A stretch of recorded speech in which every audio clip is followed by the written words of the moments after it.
الحمدللہ وحدہ لا شریک لہ والصلاۃ والسلام علی من لا نبی بعد۔ قربانی شریعت کا حکم ہے، شریعت نے تفصیلات بتائی ہیں۔ قربانی کریں تو قربانی میں کون سا جانور ذبح کریں، یہ بات اچھی طرح ذہن نشین فرما دیں۔ اونٹ، گائے یا بھینس، بھیڑ، بکری، یہ قربانی کے جانور ہیں۔ بھیڑ کے اندر دمبا بھی ہے، بکری کے اندر بکری کی ساری قسمیں ہیں، یہ 4 قسم کے جانور ہیں۔ نر اور مادہ ملائیں گے تو 8 بن جائیں گے، ویسے 4 قسم کے ہیں۔ نمبر 1 اونٹ، نمبر 2 گائے اور بھینس، نمبر 3 بھیڑ دمبا، نمبر 4 بکری کی ساری قسمیں، یہ جانور ہیں۔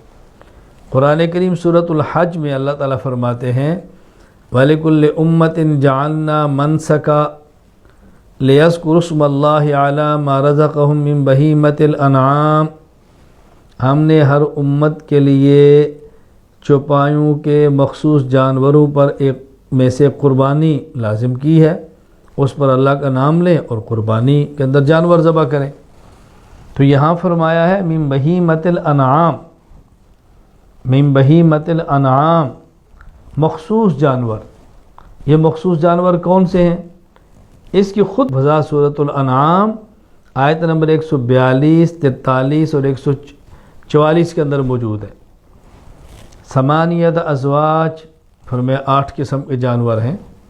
من الضأن اثنین ومن المعز اثنین، 8 قسم کے جانور۔ نر اور مادہ بھیڑ،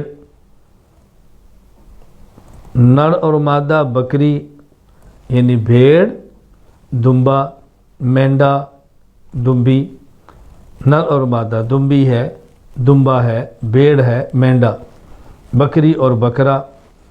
اسی طرح آگے فرمایا وَمِنَ الْإِبِلِ اثْنَيْنِ، اونٹ نر اور مادہ، وَمِنَ الْبَقَرِ اثْنَيْنِ، گائے نر اور مادہ۔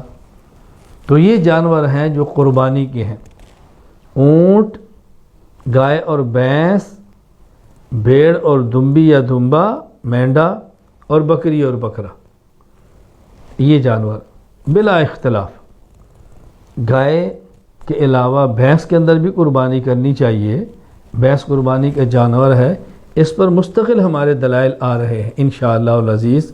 اس وقت یہ وضاحت کرنے مقصود ہے کہ قربانی کے جانور صرف یہ ہیں، ان جانوروں میں گھوڑا بھی نہیں ہے، ان جانوروں میں مرغا بھی نہیں ہے، ان جانوروں میں ہرن بھی نہیں ہے، یہ جانور نہیں ہے۔